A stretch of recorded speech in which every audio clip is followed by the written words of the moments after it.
నమస్తే. ఒక భారీ కుంభకోణం ఇది. ఒక మెడికల్ కాలేజ్, దాదాపుగా 150 సీట్లున్న మెడికల్ కాలేజ్, దాదాపు 50కి పైన పీజీ సీట్లున్న మెడికల్ కాలేజ్, దాదాపు ఒక 2015 నుంచి ఒక 10 ఏళ్ళుగా నడుస్తున్నది. ఒక మెడికల్ కాలేజ్ నడవడానికి చాలా పెద్ద ప్లేస్ ఉండాలి, దాదాపు ఎకరాల స్థలం ఉండాలి, చాలా పెద్ద బిల్డింగ్స్ ఉండాలి, ఇన్ఫ్రాస్ట్రక్చర్ ఉండాలి. కానీ తెలంగాణ రాష్ట్రంలో సిద్దిపేటలో ఉన్న ఒక మెడికల్ కాలేజ్, ఒక ప్రైవేట్ మెడికల్ కాలేజ్ కనీసం ఎలాంటి అనుమతి లేకుండా, అంటే ఆ బిల్డింగ్కి ఎలాంటి పర్మిషన్స్ లేకుండా పెద్ద పెద్ద బిల్డింగ్స్ కట్టి ఇంకా కడుతూ దర్జాగా నడుస్తున్నది. ఎట్లా సాధ్యం ఇది? సాధ్యమే, తెలంగాణలో అన్నీ సాధ్యమే. 2015లో ఈ కాలేజ్ స్టార్ట్ అయింది. అప్పటికి ఇంకా సిద్దిపేట అర్బన్ డెవలప్మెంట్ సుడా ఇంకా అప్పటికి రాలేదు. 2016లోనో 17లోనో వచ్చింది. సో అప్పటికి గ్రామ పంచాయతీ మున్సిపాలిటీయా గ్రామ పంచాయతీ పరిధిలోనే ఉన్నది. సో మరి ఎట్లా, ఏ రకంగా నడిచింది? అప్పుడు గవర్నమెంట్ సహకారంతో, అప్పుడు ఉన్నటువంటి పెద్దల సహకారంతో చాలా అద్భుతంగా నడిచింది. గవర్నమెంట్ మారింది 10 ఇయర్స్ తర్వాత, అయినా కూడా నడుస్తూనే ఉన్నది. ఎంత భయంకర ఇది! నేను చెప్తున్నదో ఇంకెవరో చెప్తున్నదో కాదు. అధికారులు ఇచ్చిన రిపోర్ట్స్, సమాచార హక్కు చట్టం కింద అప్లై చేస్తే అధికారులు ఇచ్చిన రిపోర్ట్ ఏంటంటే దీనికి ఎలాంటి పర్మిషన్స్ లేవు. వాళ్ళు అప్లై చేసుకున్నారు, దీన్ని రెగ్యులరైజ్ చేయండి అని. అప్లై చేసుకుంటే దాన్ని పరిశీలిస్తున్నాం మేము. ఎంత దారుణమైన విషయం ఇది! ఒక మెడికల్ కాలేజ్ ఇది. మరి ఇప్పుడు మెడికల్ కాలేజ్కి బిల్డింగ్ పర్మిషన్ లేకుండా ఒక ఇంటి నెంబర్ మీద నడుస్తున్నది. ఇంకా ఆశ్చర్యం ఏంటంటే హౌస్ నెంబర్ 4-48/122 అనే ఒక హౌస్ నెంబర్ మీద ఈ మెడికల్ కాలేజ్ నడుస్తున్నది. ఆ గ్రామ పంచాయతీకి ట్యాక్సులు కడుతున్నారు 4 లక్షలు 5 లక్షలు. అంటే ఇది రెగ్యులరైజ్ బిల్డింగ్ అని, అన్ని అనుమతులు ఉన్న బిల్డింగ్ అని చూపించుకోవాలి కదా. కాబట్టి కొంత ట్యాక్సులు కట్టి దాన్ని చూపించుకునే ప్రయత్నం చేస్తున్నారు. టౌన్ ప్లానింగ్ వాళ్ళు ఎవ్రీ ఇయర్ అడుగుతున్నారు దీని పర్మిషన్స్ ఏవి, ఎంతవరకు వచ్చిందని. No reply. అయితే చివరికి ఏం జరిగింది అంటే, ఇప్పుడు నా వెనకాల ప్లే అవుతున్న కాలేజ్ ఇది సురభి మెడికల్ సైన్సెస్. ఎవరయ్యా దీని ఓనర్ అంటే, ఇగో ఈ ఫలానా పెద్ద మనిషి, Surabhi medical sciences owner Harinder Rao ఈయన పేరు. సురభి హోటల్స్ దుబాయ్లో అక్కడ ఇక్కడ చాలా పెద్ద సామ్రాజ్యం ఈయనది. సో ఈయనకు సంబంధించిన వ్యవహారం ఇది ఇప్పుడు కాలేజ్ అనమాట. సో కొంతమంది ఎవరో అక్కడ ఉన్న వాళ్ళు కెమెరా ద్వారా షూట్ చేసినది. ఇక్కడ 2-3 రకాల పాయింట్స్ ఉన్నాయి. ఒకటి, ఎందుకు పర్మిషన్కి అప్లై చేసుకోలేదు అంటే, ఇది ఒక రకంగా వాళ్ళకు సంబంధించిన ప్రైవేట్ పట్టా భూమి కాదు.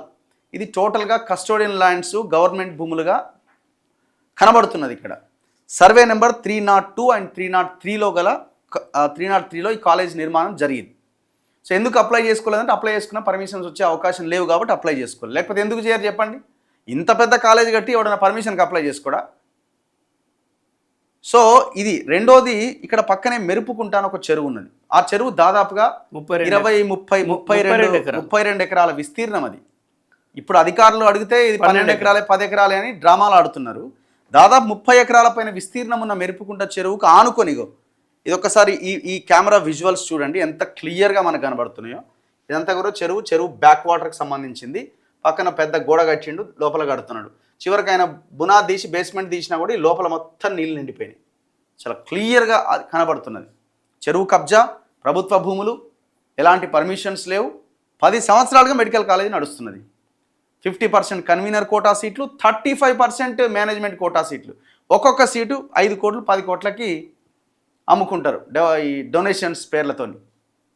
అంటే ప్రభుత్వ భూమి, గవర్నమెంట్ భూమిలో తెలంగాణ సిద్దిపేట ప్రజలకు సంబంధించిన ఆస్తిలో ఈ సామ్రాజ్యాన్ని ఇట్లా విస్తరించుకుంటూ పోతారు.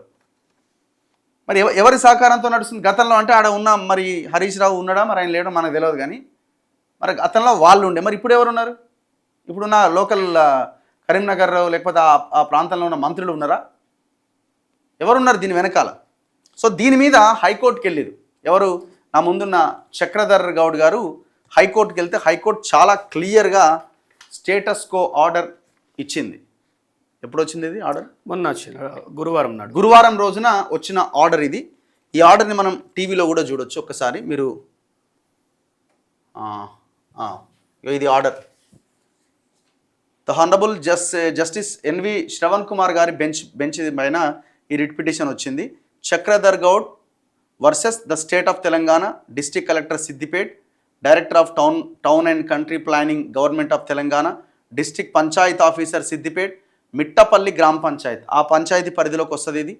The Siddipet urban development authority SUDA and Surabhi institute of medical sciences 7th respondent.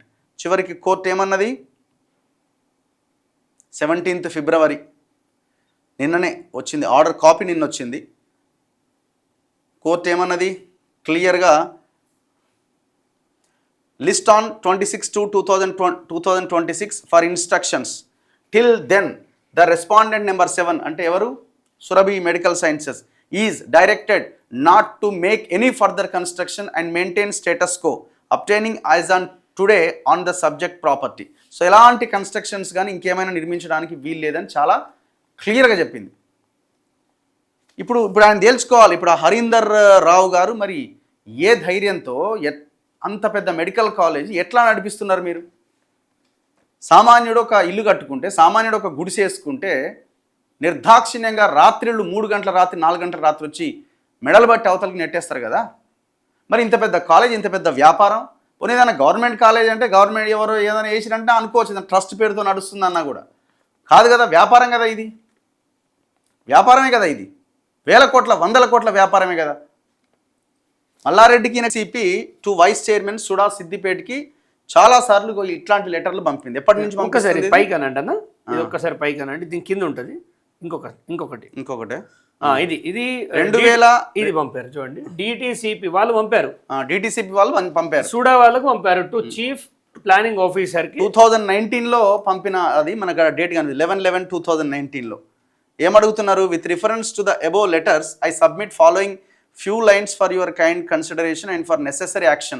As such, I am herewith submitting shortfall information. Kindly verify and take and necessary action. ఇవన్నీ ఇంత లేదన్న, అసలు ఏవి లేవు. Site plan, drawing plan of 3 sets, hospital building plan, college building plan, boys hostel building plan, girls hostel building plan, and female residential quarter, male residential quarters, nursing hostel building plan, non teaching and teaching building plan, all about of TTCP and TTCP shortfall reference. So ఇవన్నీ DD fee 10,000 దేనికో కట్టాల్సి ఉందేమో. So ఇవన్నీ labs ఉన్నాయి, వీటన్ని సంగతి ఏందని అడుగుతున్నారు Sudan. 2019 letter ఇది.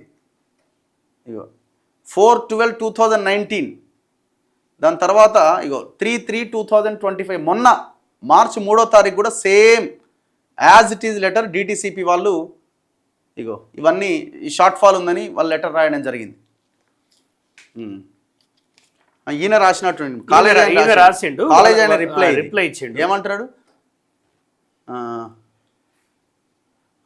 వి submitted all the shortfalls information asked through so and so. ఎప్పుడు 2019 డబ్బులు కడుతున్నాము గ్రామ పంచాయతీకి అని చెప్తుండన్న. అంతే, గ్రామ పంచాయతీకి అయితే కరెక్ట్ కడుతున్నాము, నా జోలికి రాకండి అని చెప్తాడు.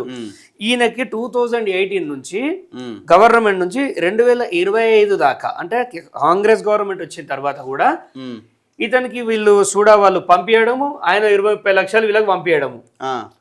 సో యాక్షన్ అనేది లేదు. మొన్న కోర్టు ఏమడిగిందంటే, దాదాపుగా 8 సంవత్సరాల నుంచి అక్రమ నిర్మాణం చేస్తుంటే ఇన్నిసార్లు మీరు అతనికి వార్నింగ్ ఇచ్చారు కదా, ఫైనల్ నోటీస్ అని చెప్పి 10 సార్లు ఇచ్చారు. ఫైనల్ నోటీస్ వచ్చిందా అంటే ఈయన సూట్ కేసు పట్టుకొని రావాలి, వాళ్ళని సెటిల్ చేసుకోవాలి. అంటే ప్రతిసారి సెటిల్మెంట్ ఏదో గవర్నమెంట్ గా సెటిల్ చేస్తే అయిపోతుంది కదా నువ్వు లీగల్ గా. ఇప్పుడు చేసిన దానికి మార్కెట్ వాల్యూ తోటి ఎంతైతే నువ్వు నష్టం చేసావో అదంతా గవర్నమెంట్ కట్టి అన్న పాయింట్. ఇక్కడ అర్థం కాదు ఏంటంటే, without building, without infrastructure medical council medical కాలేజ్కి ఎట్లా పర్మిషన్ ఇచ్చింది? అది ఇప్పుడు వండర్, అది వండర్ కదా, వండర్. యాక్చువల్గా ఇన్ఫ్రాస్ట్రక్చర్ ఉండాలి. కాలేజీకి నడిపియాలంటే హాస్పిటల్ ఉండాలి. సో అండ్ సో 250 బెడ్ అనండి, 50 బెడ్ అనండి. దానికి అసలు ఆ కాలేజ్, ఆ బిల్డింగ్ ఎవరి పేరుతో ఉంది, రిజిస్ట్రేషన్ ఎవరి పేరుతో రిజిస్టర్, ఫైర్ సేఫ్టీ ఉండదు, డ్రైనేజ్ ఉండదు, శానిటరీ ఉండదు. అదొక హాస్పిటలే కాదు. నా దృష్టిలో ఎంత చండాలంగా ఉంటుంది అంటే, నేను పోయి లైవ్ చూసినా, వీడియోస్ తీసుకున్నా, ఫ్రీ ఫుడ్ పెడతారండి పేషెంట్లకి. ₹1 ఉచిత వైద్యం అంటారు. గ్రామాల నుంచి ఆటోలు పెట్టి మందిని దొలకరావాలి, ఆడ కూర్చోబెట్టాలి, పండబెట్టాలి. వాళ్ళు IMC వాళ్ళు IMA వాళ్ళు వస్తారు కదా, అలా ముందటి వీళ్ళంతా నా పేషెంట్లు అని చెప్పాలి. ఇది ఒక బ్లాక్ దందా, ఇది భారీ కుంభకోణం, వేల కోట్లలో జరుగుతుంది. దీన్ని డెమాలిష్ చేయాలని చెప్పేసి నేను జడ్జి గారిని కోరడం జరిగింది. 26వ తారీఖు టైం ఇచ్చారు. ఇది గనక మనం నిర్వీర్యం చేయకపోతే, ఇలాంటి వాళ్ళని నిర్వీర్యం చేయకపోతే చాలా కష్టం. ఒక సామాన్యులకి మా ఊర్లో అన్న మెడికల్ మాఫియా దోసుకుంటున్నట్టు మొన్న మంజు హాస్పిటల్లో ఒక లేడీ వస్తే, ఇది ప్రెగ్నెన్సీ ఇష్యూ తోటి వస్తే చంపేసారా మేము డైరెక్ట్. ఓకే, చంపేసారు మంజు. వీళ్ళు గ్రామ పంచాయతీకి ట్యాక్సులు కడుతున్నారు. ఒక్కసారి 5 లక్షలు కట్టినారు, కానీ ఇంటి నెంబర్ చూడండి 4-48-122 122 ఇంకొకసారి 5 లక్షలు కట్టినారు. 24/12/2021, 23/2/2022లో ఇంకొక 10 లక్షలు కట్టినారు. అసలు ఈ బిల్డింగ్ పర్మిషన్సే గ్రామ పంచాయత్ ఇవ్వదు. ఇది ఏటీసీపీ నుంచి రావాల్సిన పర్మిషన్స్ ఇవి. 297 గజాల లోపు అయితే మాత్రమే గ్రామ పంచాయతీ పర్మిషన్ తీసుకోవాల్సి ఉంటుంది. ఇప్పుడు ఇవన్నీ ఎందుకు అంటే, ఇగో మేము కడుతున్నాం చూడుర్రి, ఇగో మా రిసిప్ట్లు ఇవన్నీ, మేము గవర్నమెంట్ గ్రామ పంచాయతీ కట్టినట్టే గవర్నమెంట్ కట్టినట్టే కదా అని చెప్పుకోవడానికి ఈ ప్రయత్నం. ఈ కట్టడం కూడా అన్న 21 acres కి కట్టట్లేదు ఇక్కడ కూడా. మళ్ళా దీంట్లో ఏదో వాళ్ళకి నచ్చిన అమౌంట్ కడుతున్నారు, నచ్చిన అమౌంట్ కట్టేస్తుండ్రు. యాక్చువల్ గా కట్టాలంటే చాలా కట్టాలి. ఇంకొకటి, ఆ ఏరియాలో ఏ నిర్మాణం జరిగినా, వెంచర్ జరిగినా ఒక 10% అనేది గ్రామ పంచాయతీకి. అన్ని డాక్యుమెంట్స్ పెట్టిన తర్వాత మరి మీరు ఎందుకు ఇంకా యాక్షన్ తీసుకోలే? కలెక్టర్ దృష్టిలో లేదా ఇది? ఇక్కడ మీరు చూడండి, మీరు అనొచ్చు మీరు ఎట్లా చెప్తున్నారు పర్మిషన్ లేదని అంటే, ఇది ఇంతకంటే ఎవిడెన్స్ అక్కర్లేదు నేను అనుకోవడం. ఎందుకంటే ఇదే చక్రధర్ గౌడ్ గారు 7/11/2025 రోజున ఒక RTA సమాచార హక్కు చట్టం కింద ఒక వివరణ అడిగిండు. సిద్దిపేట పట్టణాభివృద్ధి సంస్థ సమాచార హక్కు చట్టం 2005 దరఖాస్తుకు వీళ్ళు ఇస్తున్న వివరణ, ఎవరు గవర్నమెంట్ ఇస్తున్న వివరణ. ఇందులో మీరు చూడండి ఎక్కడుంది,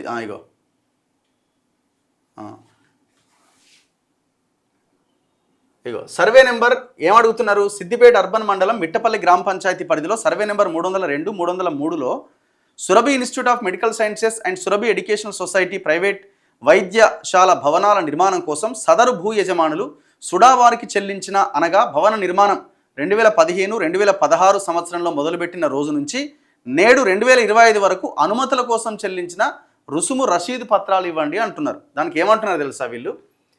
ఈ సర్వే నెంబర్లో పలానా కాలేజ్ వాళ్ళు సదరు భూ యజమానులు సుడా కార్యాలయానికి అనుమతుల కోసం ఎలాంటి రుసుము చెల్లించబడలేదు. వారు బిల్డ్ నౌ ఆన్లైన్ పోర్టల్ ద్వారా అర్బన్ డెవలప్మెంట్ అథారిటీ యాక్ట్ 46(1) కింద రెగ్యులరైజ్ చేయడానికి దరఖాస్తు చేసి ఉన్నారు, అది పరిశీలనలో ఉంది అంటున్నారు.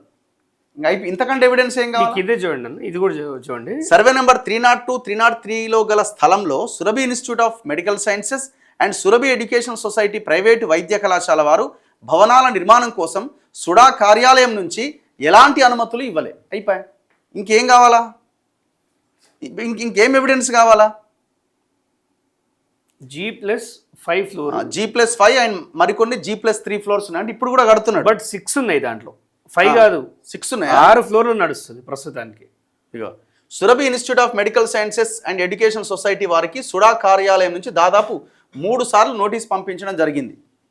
మరి నోటీసులు పంపిస్తే యాక్షన్ అనేది వాళ్ళు రిప్లై ఇవ్వనప్పుడు ఇట్లా క్లియర్. ఇంతకంటే ఎవిడెన్స్ ఇదొకటి. ఇంకొక RTA ఉంది ఇక్కడ. ఈ RTA చూడండి, ఇది ఎప్పుడు వేసినారు మీరు? 17/10/2025. ఏమంటున్నారు? క్వశ్చన్ ఏంటి? మిట్టపల్లి రెవెన్యూ పరిధిలో గల Surabhi medical college and hospital 2015 నుంచి 2025 అక్టోబర్ వరకు గల అనుమతులకు సంబంధించిన వివరాలు ఇవ్వండి అని అడిగిండు. ఏమంటున్నారు వాళ్ళు క్లియర్గా? మిట్టపల్లి రెవెన్యూ పరిధిలో గల Surabhi medical college and hospital 2015లో ఏర్పాటు చేయబడ్డది. దానికి గ్రామ పంచాయతీ నుంచి ఇచ్చిన ట్యాక్స్ రసీదులు, తీర్మానం కాపీలు ఇవ్వడం జరిగింది. సుడా GOMS నెంబర్ 276 30/10/2017 ద్వారా ఏర్పాటు కాబడింది. అంటే అప్పటి నుంచి, అంటే సుడా ఏర్పాటైంది 2017లో. అప్పటి నుంచి సురభి మెడికల్ కాలేజీకి సుడా నుంచి ఎలాంటి అనుమతులు ఇవ్వబడలే. ప్రస్తుతం సురభి మెడికల్ కాలేజ్ వారు అర్బన్ డెవలప్మెంట్ అథారిటీ యాక్ట్ 1975లో సెక్షన్ 46(1) ద్వారా వారి యొక్క కాలేజీ మరియు ఇతర కట్టడాలను రెగ్యులరైజ్ చేయవలసిందిగా బిల్డ్ నౌ యందు దరఖాస్తు చేసి ఉన్నారు. అట్టి దరఖాస్తు పరిశీలనలో ఉన్నది కావున తెలియపరచను అనేది. అంటే ఇప్పుడు నేను ఏం చెప్తానంటే, మేము గతంలో 2015లో సుడా లేదు, గ్రామ పంచాయతీ ఉంది. సో అప్పుడు గ్రామ పంచాయతీ పరిధిలో కట్టినాము, ఇప్పుడు సుడా వచ్చిన తర్వాత మేము అప్లై చేసుకున్నాం, ఇంకా పర్మిషన్ రాలే అంటాడేమో. అంటే ఆయన అన్నంత మాత్రాన ఇప్పుడు పిచ్చోళ్ళు ఎవరు లేరన్న. కోర్టు ఏమో అది కాదు, ఇప్పటి వరకు డబ్బుతో మేనేజ్ చేయడం స్టార్ట్ చేసిండు. ఇప్పుడు 26 తారీఖు కోర్టుకి తాను ఏ డాక్యుమెంట్స్ తోటి వస్తాడు